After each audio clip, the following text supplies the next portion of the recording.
அனைவருக்கும் வணக்கம். ராகு கேதுகளை பற்றி ஏகப்பட்ட சந்தேகங்கள் கேட்குறீங்களே, என்ன ராகு கேதுனால உங்களுக்கு என்ன அப்படி? ராகு கேதுகள் அமரக்கூடாத இடங்கள் அப்படின்னு ஒருத்தர் கேட்டிருக்கிறாரு. அவரே பதிலும் கொடுத்துருக்குறாரு. சார், இந்த இடத்துல அமரக்கூடாதுன்னு சொல்கிறாங்க, ஏன்னா எனக்கு இந்த மாதிரி இடங்கள்ல அமர்ந்துருக்குதா, அதனால் எதுவும் தோஷமா அப்படின்னு கேட்டிருக்கிறாரு. இன்னொரு பெண் அவங்க என்ன கேட்டிருக்காங்க, 2ஆம் வீட்டில் ராகு, 8ல் கேது, நாகதோஷமா, எனக்கு மாங்கல்ய தோஷமா அப்படின்னு கேட்குறீங்க. ராகு கேதுகள் ராகு கேதுகளை பற்றி நான் நிறைய வீடியோக்கள் போட்டிருக்கிறேன். சரி, இருந்தாலும் இந்த வீடியோவில் உங்களுக்கு நான் புரித மாதிரி சொல்கிறேன். ராகு கேதுகள் இருக்கக்கூடாத இடங்கள் அப்படின்னு ஜோதிட சாஸ்திரத்தில் 1, 5, 9ஆம் வீடுகள்லையும், குடும்பஸ்தானம் சொல்லக்கூடிய 2ஆம் வீடுகள்லையும், 5ஆம் இடம் சொல்லக்கூடிய புத்திரஸ்தானம் சொல்லக்கூடிய 5ஆம் வீடுகள்லையும், அதாவது 1, 5, 9, இது திரிகோணஸ்தானம். நல்லா கேட்டுக்கோங்க, சரிங்களா? இந்த திரிகோணஸ்தானம் சொல்லக்கூடிய 1, 5, 9ஆம் வீட்டில் போய் ராகு கேதுகளாக இருக்கக்கூடாது. 2ஆம் இடம் குடும்பஸ்தானம், வருமானஸ்தானம், அதுலேயும் ராகு கேதுகள் இருக்கக்கூடாது. சரி, அப்போ வேறு எந்த வீடுகளில் இருக்கலாம் அப்படின்னு கேட்டிங்கன்னா, 4ஆம் வீட்டில் இருக்கலாமா? 4ஆம் இடம் தாய் ஸ்தானம், தாய் வழி சொந்த பந்தங்களை நமக்கு ஆதரவு தரக்கூடிய ஒரு நல்ல ஸ்தானம், தாய் வழி ஸ்தானம், நல்ல ஒரு சுகஸ்தானம், அதுலேயும் ராகு கேது இருக்கக்கூடாது அப்படிங்கிறாங்க. அப்போது ராகு கேதுகள் வேறு எந்த இடத்துல 7ஆம் வீட்டில் இருக்கலாமா? 7ஆம் இடம் கலத்திரஸ்தானம், அதாவது ஆணுக்கு மனைவியையும் பெண்ணுக்கு கணவனையும் தரக்கூடிய ஒரு நல்ல ஒரு ஸ்தானம், திருமண ஸ்தானம் சொல்லக்கூடிய இடம் தான் 7ஆம் இடம். இந்த இடத்துலையே ராகு கேதுகள் இருந்தால் பிரச்சனைன்னா சொல்லியிருக்கிறாங்க. 3, 6, 10, 11 இந்த மாதிரி இடங்கள்ல ராகு கேதுகள் இருக்கும்பொழுது பிரச்சனை இல்லை அப்படிங்கிறது ஜோதிட கருத்து. சரி, இதெல்லாம் அனுபவத்தில் எப்படி இருக்குது அப்படிங்கிறத நீங்கள் முதல்ல தெரிஞ்சுக்கோங்க. ராகு கேதுகள் இந்த இடத்துல இருக்கிறனால பிரச்சனை அப்படின்னு நீங்கள் 19 வாரம் எடுக்காதீங்க. 2ஆம் வீட்டில் ராகு இருக்கலாமா? இருக்கலாம். என்னை பொறுத்தவரைக்கும் திரிகோணஸ்தானத்தில் கூட ராகு கேதுகள் இருக்கலாங்க. ராகு கேதுகள் இருந்தால் நீங்கள் பயப்படாதீங்க. ராகு கேதுகள் இருக்குது, இப்போ ஒரு வேளை 5ஆம் வீட்லேயே ராகு இருக்குது, உடனே புத்திர தோஷம்னு நீங்கள் பயப்படாதீங்க. 5ஆம் வீட்டில் ராகு இருக்கக்கூடிய பொண்ணை கட்டிட்டோமே தெரியாமல் இப்போ திருமணம் முடிச்சிட்டோமே அப்படின்னு நீங்கள் பயப்பட தேவையில்லை. அவங்கள ஒரு குறையாகவே நினைக்காதீங்க. ஆணையோ பெண்ணையோ யாராக இருந்தாலும் சரி, சரிங்களா? நான் என்ன சொல்கிறேன்னா, எந்த வீட்டில் ராகு எங்கே இருந்தாலும் சரி, அந்த ராகுவுக்கு வீடு கொடுத்த கிரகம் எப்படி இருக்குது அப்படிங்கிறத நீங்கள் முதல்ல பாருங்கள். வீடு கொடுத்த கிரகத்தினுடைய பலன் எந்தவாறு இருக்குது? ஒரு வேளை வீடு கொடுத்த கிரகத்தினுடைய பலன் கூட அங்கே அந்தளவுக்கு வலிமையாக இல்லாட்டி கூட ராகுவை இதர கிரகங்கள், அதாவது எந்த கிரகம் பார்க்குதுன்னு பாருங்கள். ராகு எப்படி முதல்ல பலனை தருவார்? ராகுவும் கேதுவும் தன்னோடு இணைந்த, தன்னை பார்த்த கிரகங்களின் பலனை தாங்கள் வாங்கி அதற்கு ஏற்றாறு போல தான் பலன்களை தருவாங்க. இப்போ உதாரணத்துக்கு 5, 11ஆம் வீட்டு அதிபதியினுடைய கிரகத்தினுடைய சேர்க்கையோ பார்வையோ ராகுவுக்கு இருக்குது. ராகு எந்த இடத்துல வேணாலும் இருக்கட்டும், லக்கணம் முதல் 12ஆம் வீடு வரை எந்த வீட்டில் வேண்டுமானாலும் ராகு இருக்கட்டும், அந்த ராகுவுக்கு 5ஆம் வீட்டு கிரகத்தினுடைய பார்வையும் 11ஆம் வீட்டு கிரகத்தினுடைய சேர்க்கையோ பார்வையோ இணைவு, ஏதாவது ஒரு வகையில் இணைவு, இந்த 2 கிரகத்தினுடைய இணைவு இருக்கட்டும், அல்லது ஒரு கிரகத்தினுடைய இணைவு கூட இருக்கட்டும், அந்த ராகு திசையிலையோ அல்லது அந்த கேது திசையிலையோ சாதகர் உச்சாணி கொம்பில் இருக்கக்கூடிய அளவுக்கு பேரும் புகழ் செல்வாக்கோட நல்ல ஒரு அதிர்ஷ்ட வாழ்க்கையை அந்த சாதகர் வாழ்ந்துட்டுருப்பார். எப்படிப்பட்ட அதிர்ஷ்டத்தில் எப்படிப்பட்ட வாழ்க்கையை வாழ்வார் அப்படிங்கிறத நீங்கள் தெரிஞ்சுக்கிறது தான் அந்த ராகு இருந்த இடத்தின் வீட்டு வழியாக அந்த பலனை செஞ்சிட்ருப்பார். 2ஆம் வீட்டில் இருக்கிறாரா, நல்லா பணக்காரராக மேலும் மேலும் பணம் குவியக்கூடிய ஒரு பேங்கு சம்மந்தப்பட்ட ஒரு துறையிலையோ அல்லது இந்த பணம் சம்மந்தப்பட்ட துறை, நல்லா தெரிஞ்சுக்கோங்க. தனிச்சு இருந்தால் நான் சொல்லலை, தனிச்சு இருந்தாலும் வீடு கொடுத்தனுடைய நிலையை பாருங்கள். நான் மாறி என்ன சொல்கிறேன், ராகு கேதுகளை பற்றி உங்களுக்கு நான் நிறைய வீடியோக்கள் கொடுத்துருக்குறேன். ராகு கேதுகள் எங்கே இருக்கலாம், எங்கே இருக்கக்கூடாது, அதை நான் வெளிப்படையாக சொல்லிட்டேன். ராகு கேதுகள் எல்லா இடத்துலையுமே இருக்கலாம். ராகு கேதுகள் இருந்தால் மட்டும் தோஷம் நினைக்காதீங்க. எல்லா கிரகத்தினாலையும் தோஷமும் இருக்குது, அதாவது நல்லது கெட்டது ரெண்டுமே கலந்து தான் இருக்குது. ஐயையோ, எனக்கு 7ல் ராகு இருந்துட்டாரே, கலத்திர தோஷம் ஜாதகமாக இருக்க அப்படின்னு ஜோசியர் சொல்லிட்டாரு அப்படின்னு கவலைப்படாதீங்க. 7ஆம் வீட்டில் ராகு இருந்தாலும் பிரச்சனை இல்லை. 7ஆம் வீட்டு அதிபதி நல்லா இருக்கிறாருன்னு பாருங்கள். 7ஆம் வீட்டில் இருக்கக்கூடிய ராகுவுக்கு அந்த லக்கண சுபருடைய பார்வையும் கிடைக்காம பாருங்கள். முக்கியமாக குரு பார்வை இருக்கா அப்படிங்கிறத நீங்கள் பார்க்குறத தவிருங்கள். நான் என்ன சொல்லுவேன்னா, குரு பார்வை அப்படிங்கிறது ஒரு ஒரு ஒரு உங்களுடைய மன திருப்திக்காக, ஒரு ஆறுதலுக்காக சொல்லப்பட்டது தான் குரு பார்வை. எங்கள் லக்கண சுபராக வரும்போது குருவை நீங்கள் எடுத்துக்கலாம். நான் சொல்வது லக்கண அவயோக கிரகமாக ரிஷப லக்கணத்துக்கோ அல்லது துலாம் லக்கணத்திற்கோ அல்லது மகர லக்கணத்திற்கோ இந்த மாதிரி லக்கணங்களுக்கு குரு பார்வை வந்து அந்தளவுக்கு ஒரு விசேஷமான அமைப்பு இல்லை. சரிங்களா? அப்போது ராகு வந்து 7ஆம் வீட்டில் இருக்கிறாரு அல்லது 5ஆம் வீட்டில் இருக்கிறாரு, இந்த மாதிரி 2 8ஆம் வீட்டில் இருக்கிறாரு, நாகதோஷம்னு சொல்லிட்டாங்க, கலத்திர தோஷம்னு சொல்லிட்டாங்க, புத்திர தோஷம்னு சொல்கிறாங்களா அப்படின்னு நீங்கள் பொத்தம்புதுவாக கேட்டு வராதிங்க. உங்களுடைய ஜாதகத்தில் இன்னும் சொல்லப்போனால் எடுத்தவங்க கௌதம் தான் நிறையா ஜோதிடர்கள் வந்து நம்மக்கிட்ட பலன் சொல்கிறாங்க.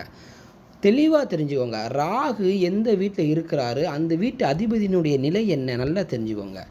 அதுக்கு அடுத்து அந்த ராகுவோடு சேர்ந்து இருக்கக்கூடிய கிரகம் என்ன அல்லது அந்த ராகுவை பார்க்கக்கூடிய கிரகம் என்ன, அந்த கிரக ஆதிபத்திய பலன்களை அந்த ராகு கட்டாயம் அவருடைய திசையில் எடுத்து செய்வார். சரிங்க, எனக்கு ராகு திசை வரலைங்க, நீங்கள் சொல்கிற மாதிரி யோகங்கள்லாம் இருக்குது, ஆனால் எனக்கு ராகு திசையே வரலை, ஆனால் அந்த ராகுவால் பாதிப்பு இருக்குமா அப்படின்னு நீங்கள் ராகுவாலையோ கேதுவாலையோ, நான் வந்து அப்படியே ரைமிங்கில் பேசிட்டே வர்றதுனால கேதுவை பேசவே இல்லை அப்படின்னு நீங்கள் நினச்சிடாதீங்க. ராகுவை பற்றி பேசுகிறோம்லா, கேதுன்னு சொல்லிட்டு தானே வரேன். சரிங்களா? கேதுக்குன்னு தனி ஒரு பாயிண்ட் நான் சொல்லலை, ரெண்டும் சேர்ந்து தான் சொல்லிட்டுருக்கிறேன். அப்போ உங்களுக்கு வந்து இப்போ ஒருத்தருக்கு ராகு வந்து நான் சொன்ன அமைப்பில் இருக்கிறாரு, ஆனால் ராகு திசையே வரலைங்க அப்படின்னு நீங்கள் கேட்குறீங்களா? ராகு திசை வராட்டி உங்களுக்கு பிரச்சனையே இல்லையே. சரி, ராகு அப்படின்னா எனக்கு 2ஆம் வீட்டில் ராகு இருக்காரா, எனக்கு சர்ப்பதோஷம் சொல்லிட்டாங்களா, இது அதனால் எதுவும் பாதிப்புகள் இல்லையா? ராகு திசை வரலை, ஆனால் 2ஆம் வீட்லேயும் 8ஆம் வீட்லேயும் இருக்கிறதுனால சர்ப்பதோஷம் தானே அப்படின்னு சொல்கிறாங்களா, அதுக்கு அதனால் எதுவும் பாதிப்புகள் உண்டா அப்படின்னு நீங்கள் கேட்குறீங்களா? உண்டு, நான் இல்லைன்னு சொல்ல வரல. இதனால் என்ன பாதிப்புகள் இருக்கும் அப்படிங்க தெரிஞ்சுக்கிறதுக்கு நல்லா டீட்டெயிலாக நான் உங்களுக்கு சொல்லணும். அப்படின்னா அந்த 2ஆம் வீட்டில் இருக்கக்கூடிய ராகு குடும்பஸ்தானம் சொல்லக்கூடிய அந்த 2ஆம் இடம் குடும்பஸ்தானம், தனஸ்தானம், வாக்குஸ்தானம் சொல்கிறாங்க. அப்போ வாக்குஸ்தானம் பிறந்து 5 ஒரு 2 3 வயதுக்குள்ளேயே வந்து அந்த குழந்தை பேசுதா இல்லையா அதுலேயே உங்களுக்கு தெரிஞ்சிருக்கும். இப்போ 2ஆம் வீட்டில் ராகு இருந்தாலே வந்து பேச்சு வரல அப்படிங்கிறலாம் யாருக்கும் கிடையாது, எல்லாமே நல்லா தான் பேசுகிறாங்க. இன்னும் நிறைய பேசக்கூடிய என்ன சொல்கிறது, 2ஆம் வீட்டில் ராகு இருந்து வழக்கறிஞராக இருக்கக்கூடிய எத்தனையோ வக்கீல்களை நான் பார்த்துருக்குறேன். சரிங்களா? அதனால் 2ஆம் வீட்டில் இருக்கிறனால பிரச்சனை இருக்காதான்னு கேட்டிங்க அப்படின்னா பிரச்சனை இருக்குங்க. பிரச்சனை இல்லாத வாழ்க்கை யாருக்குங்க இருக்குது? அதனால் 2ஆம் இடத்துல இருக்கக்கூடிய ராகுவால் பிரச்சனை இருக்குமா கேட்டிங்க அப்படின்னா எப்படிப்பட்ட பிரச்சனை இருக்கும்? 2ஆம் வீட்டு அதிபதி என்ன ஆனாரும் பாருங்கள். ஏன்னா 2ஆம் வீட்டில் ராகு 8ஆம் வீட்டில் கேது அப்படிங்கும்போது குடும்பஸ்தானம். மெயினாக ஒரு மனிதனுக்கு 25 வயசுக்கு மேலே குடும்பம் அப்படின்னு ஒரு நிலைக்கு எல்லாருமே நம்ம வந்துருந்தோம். அப்போ அந்த குடும்பஸ்தானம் சொல்லக்கூடிய 2ஆம் வீட்டில் ராகுவோ கேதுவோ இந்த மாதிரி இருக்குது அப்படின்னா அந்த வீடு கொடுத்த குடும்பாதிபதி எங்கே இருக்கிறாரு, எப்படி இருக்கிறாருன்னு பாருங்கள். குடும்பாதிபதி நல்லா இருந்தால் குடும்பம் சிதையாதுங்க. சரிங்களா? அப்போ ராகுவால் என்ன பிரச்சனை இருக்குன்னு கேட்குறீங்களா? இருக்குங்க. கணவன் ஒரு இடத்துலையும் மனைவி ஒரு இடத்துலையும் வேலை பார்த்து குடும்பமாக சேர்ந்து இல்லாத ஒரு நிலையை கொடுக்குங்க. சரி, அது எப்பொழுதுமே அப்படித்தானா அப்படின்னு நினச்சிடாதீங்க. அதுக்கு தான் நடக்கிற தசையை நான் அடிக்கடி சொல்கிறேன். பாருங்கள், நீங்கள் ஒரு விதிக்கு ஒரு பலனை கேட்குறீங்க, அதுக்குள்ளே இன்னொரு விதி இருக்குது அப்படிங்கிறத நான் உங்களுக்கு எப்படி புரிய வைக்கிறேன்? இதை நீங்கள் புரிஞ்சுக்கிட்டாதாங்க அஸ்ட்ராலஜி. அப்படின்னா தான் ஜாதகம் உங்களுக்கு புரியப்படும். எனக்கு 2ல் ராகு இருக்குது அல்லது 8ல் கேது இருக்குது, அதனால தான் எனக்கு வந்து இப்படி ஆயிடுச்சு அப்படின்னு ஒரு தவறான கண்ணோட்டத்திலே இருக்காதீங்க. 2ல் கேதுவோ 8ல் ராகுவோ 2ல் ராகுவோ 8ல் கேதுவோ இருந்துச்சு அப்படின்னா அது நாகதோஷம்தான், நான் இல்லைன்னு சொல்லலை. ஆனால் அந்த கிரகத்தினால் பாதிப்பு இருக்குதா அல்லது வேறு எதுவும் கிரகத்தினால் உங்களுக்கு பாதிப்புகள் ஓடிட்டுருக்கா, அந்த சப்போஸ் பாதிப்பே நடக்குங்க, பிரச்சனையே நடந்துட்டுருங்க, இதுக்கு என்னங்க உங்களால் தீர்வு தர முடியும் கேட்குறீங்களா? அதற்கு உரிய ஆலயங்களை தேடி செல்லுங்க. பரிகாரங்கள் அப்படின்ற பேரில் நீங்கள் பணத்தை கொடுத்து இழந்து அந்த நிறையா கொடுத்து செலவழிக்கலாம் வேண்டாம். அதாவது வந்து ஒவ்வொரு கிரகத்திற்கும் ஒவ்வொரு தோஷத்திற்கும் உரிய வழிபாடுன்னு ஒன்று இருக்குது. சரிங்களா?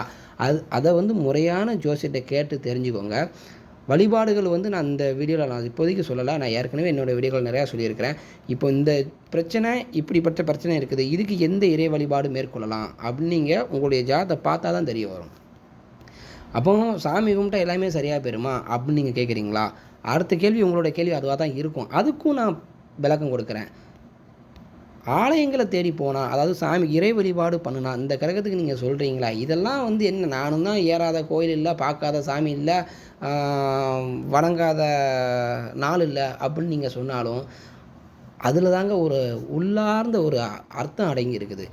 எந்த ஒரு வழிபாடை நீங்கள் மேற்கொண்டாலுமே வந்து அந்த பலன்கள் வந்து உங்களுக்கு வந்து உடனே நடந்துடும் அப்படின்னு மட்டும் நினைக்காதீங்க. சரிங்களா?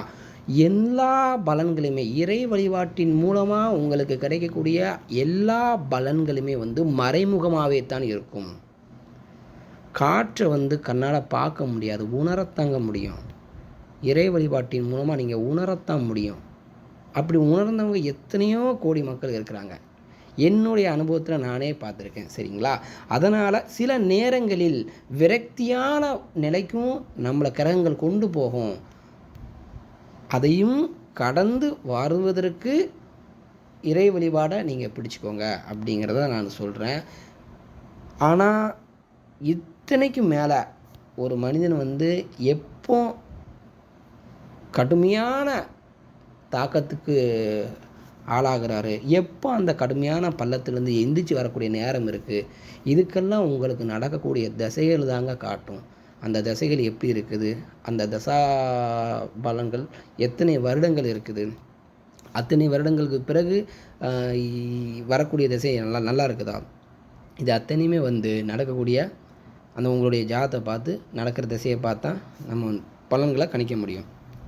அதனால் ராகு கேதுவால் தோஷம் உண்டா, ராகு கேதுவால் பிரச்சனை இருக்கா, எனக்கு ராகு இங்கே இருக்கிறதுனால தான் இந்த பிரச்சனை அப்படின்னு தவறான எண்ணங்களை கைவிடுங்க. ராகு கேதுவால் வந்து பிரச்சனை கிடையாது. நடக்கக்கூடிய திசையை பாருங்கள். இந்த மாதிரி இடங்களில் ராகு கேது இருந்தால் பயப்படாதீங்க. சரிங்களா? ராகு கேதுகள் எல்லா இடத்துலையுமே இருக்கலாம், ஆனால் நான் சொன்னது போல் இருக்கணும். அதை மீறி சப்போஸ் நெகட்டிவான அமைப்பில் இருக்கக்கூடிய சாதகங்களும் இருக்க தான் செய்யும். சரிங்களா? அதாவது 2ஆம் வீட்டில் ராகு அல்லது 5ஆம் வீட்டில் ராகு இருந்து லக்கண அவயோகக்கரனுடைய தொடர்பே இருக்குதா, அந்த திசை வராமல் இருக்கிறதுன்னு நீங்கள் தப்பிச்சிங்க. சப்போஸ் அந்த திசையே வந்துருச்சு என்ன செய்யலாம், அதுக்கும் நான் விளக்கம் கொடுத்துருந்தேன். இறை வழிபாடை என்ன, அதாவது அந்த திசை முடியும் வரை எந்த தெய்வ வழிபாடை நீங்கள் பிடிக்கணுமோ அந்த தெய்வ வழிபாடை முடிந்த அளவு கண்டினியூ பண்ணிக்கிட்டே தாங்க இருக்கணும். இதற்கு கூட நான் ஒரு சின்ன விளக்கம் தரேன். அதாவது என்கிட்ட ஒருத்தர் வந்தார். அவருக்கு வந்து மைண்டு ரீதியாக ஒரு பிரச்சனைங்க. மைண்டு ரீதியாக பிரச்சனை தெரியுமா உங்களுக்கு? அதாவது எப்படி சொல்கிறது, ஒரு சம்பவம் அவருக்கு வந்து ஒரு தவறான மைண்ட் செட்டுங்க. அவருக்கு வந்து ஒரு தவறான மைண்ட் செட்டு. ஆனால் அந்த மைண்ட் செட்டு வந்து அவருக்கு வந்து இயல்பாக வரலை. நல்லா தெரிஞ்சுக்கோங்க. அதையும் வந்து தசாபுத்தி ரீதியாக தான். ஒரு தசை மாறுது அப்படின்னா அந்த தசை ரீதியாக தான் நமக்கு கனவுகளும் நமக்கு மைண்ட் செட்டும் நம்மளுடைய சிந்தனைகளும் வந்து நமக்கு நடக்கக்கூடிய திசைகள் ரீதியாக தான் நமக்கு இருக்கும். இன்னும் சொல்ல போனால் பாசிட்டிவான எனர்ஜி, நெகட்டிவான எனர்ஜி அப்படின்னு சொல்கிறாங்களா, எதையுமே வந்து பாசிட்டிவாக நினைக்கணும், எதையுமே வந்து பாசிட்டிவ் அப்ரோச்சாக தான் நம்ம வந்து அணுகணும் அப்படின்னு சொல்கிறாங்களா, அது கூட ஒரு மனிதருக்கு நடக்கக்கூடிய திசைகள் மூலமாக தாங்க அவங்களுக்கு அந்த இதெல்லாம் இருக்கும். சரிங்களா? அப்போ என்கிட்ட வந்து அவருக்கு வந்து நான் சொன்னேன், உங்களுக்கு இத்தனை வருஷம் இந்த தசை நடக்குது, இந்த திசையிலேருந்து நீங்கள் இந்த சிந்தனையிலேருந்து மீண்டு வர்றதுக்கு இந்த தசை முடிஞ்சால் தான் வர முடியும். அப்போ இந்த தசை முடிஞ்சதுக்கு குறைஞ்சது சுக்கர தசையோ இருந்தால் 20 வருஷம், சனி தசைனா 19 வருஷம், அப்போ நீங்களே பார்த்துக்கோங்க. ஆனால் அவருக்கு மிகப்பெரிய தசை தான். அப்போ அந்த தசையில் வந்து கிட்டத்தட்ட ஒரு 5 வருஷமோ அல்லது 2.5 வருஷமோ தான் கடந்து போயிருந்தார். அப்போ மீதம் இருக்கக்கூடிய 16 வருஷமோ 18 வருஷமோ எவ்வளோ இருந்தது, அந்த வருஷங்கள் ஃபுல்லாக அவருக்கு வந்து அந்த மைண்ட் செட்டு மாறாதுங்க. சரி, அப்போ அந்த மாதிரி மைண்ட் செட் இருக்கிறதுனால வேறு எதுவும் விபரீதமான பிரச்சனைகள் வருமா அப்படின்னு கேட்டார். வராதுன்னு சொல்கிறதுக்கு நம்ம கடல் கிடையாது. ஏன்னா ஒரு நல்ல தசையிலையும் வந்து அவயோக கிரகத்தினுடைய அல்லது அஷ்டமாதிபதியினுடைய தசா புத்திகள் உள்ளே வரும், நெகட்டிவான புத்திகள் உள்ளே வரும். அதனால் புத்திகளில் வந்து பாதிப்புகள் வரக்கூடிய வாய்ப்புகள் கட்டாயம் உண்டு. அதனால் என்ன சொன்னேன், நீங்கள் இத்தனை வருஷம் இருக்கா, நீங்கள் மாதம் இந்த கோயிலில் உள்ள இந்த கடவுளுக்கு உங்களுக்கு வழிபாடு வச்சுக்கிட்டே இருங்க அப்படின்னு கரெக்டாக அந்த கோயிலை நான் குறித்து கொடுத்துருக்கேன். அவர் போயிட்டு வந்தார், அனுபவத்தில் சொன்னார். போயிட்டு வந்து ஒரு நல்லா இருக்குன்னு சொன்னார். திரும்ப ஒரு 3 மாதங்கள் கழித்து வராரு பாருங்க, எனக்கு மறுபடியும் இந்த பிரச்சனை இப்போ இதாகுது அப்படிங்கிறாரு. அதாவது நான் வந்து பொதுவாக சொல்கிறேன், ஒரு சில பிரச்சனையை வந்து வெளிப்படையாக சொல்ல முடியாது. சரிங்களா? அப்போ நான் சொல்கிறேன், கோயிலுக்கு போனீங்களா, கடைசி எப்போ போனீங்க அப்படின்னேன். நான் போயிட்டு வந்து இவ்வளோ நாள் ஆச்சு அப்படின்னாரு. ஏங்க நான் உங்கள்கிட்ட தான் சொல்லியிருக்கோங்களா, மாதத்துக்கு ஒருக்க முடிஞ்ச அளவுக்கு வச்சுக்கோங்க. அப்போ அவருடைய ஜாதகத்தை வாங்கி பார்க்குறேன், தசாபத்திகளை போட்டு பார்க்குறேன், அந்தரத்தில் வந்து கொஞ்சம் நெகட்டிவான அந்தரம் ஓடிட்டுருக்குது. அப்போ நீங்கள் விடாமல் கோயிலுக்கு மாதத்துக்கு ஒருக்க போயிருங்க. எங்கள் மாதத்துக்கு ஒருக்க கோயிலுக்கு போகிறதுனால என்னங்க ஆகிடப்போகுது அப்படின்னு நான் கேட்குறேன். அப்போ அவர் போயிட்டு வரும்போது நல்லா அந்த பாசிட்டிவ் எனர்ஜி அவர் உணர்ந்தார். இல்லைங்க, எனக்கு வந்து அந்த மாதிரி சிந்தனைகள் வராமல் எனக்கு வேறு ஒரு இப்போ மைண்டு வேறு இதில் போகுதுங்க, நல்லா ஒரு பாசிட்டிவ் எனர்ஜி எனக்கு நல்லாவே கிடைக்குது. அவருக்கு எந்த மாதிரி விஷயங்கள் தோணுது, அணுகுது எல்லாத்தையும் சொல்கிறாரு. ஸோ அனுபவத்தில் பாருங்கள், இறை வழிபாட்டின் மூலமாக என்ன கிடைக்குது, அந்த நெகட்டிவான மைண்ட் செட்டு கூட, அதாவது இல்லீகலான மைண்ட் செட்டு, தவறான அந்த மைண்ட் செட்டு கூட அவருக்கு வராத வண்ணம் தடுக்கப்படுகிறது. ஆனால் எப்படி தடுக்கப்படுகிறது, அவர் எப்பவும் போல தான் இருக்கிறாரு. சரிங்களா? அப்போ அனுபவத்தில் நடந்த சம்பவங்கள்லாம் சொல்லுதாரு. அப்படின்னு பார்க்கும்போது அதெல்லாம் வந்து சரி, வீடியோ லென்த்தாக போகுது. சரிங்களா? நான் பேசிட்டே இருந்துருவேன். அதனால் ராகு கேதுவால் வந்து இந்த இடங்கள் இருக்குது, அந்த இடங்கள் இருக்குது அப்படின்னு நீங்கள் வந்து தோஷம்னு பயப்படாதீங்க. நன்றி, வணக்கம். ஜோதிட ரீதியான வேறு சில பலன்களோடு அடுத்த வீடியோவில் நான் உங்களை சந்திக்கிறேன். வாழ்க வளமுடன்.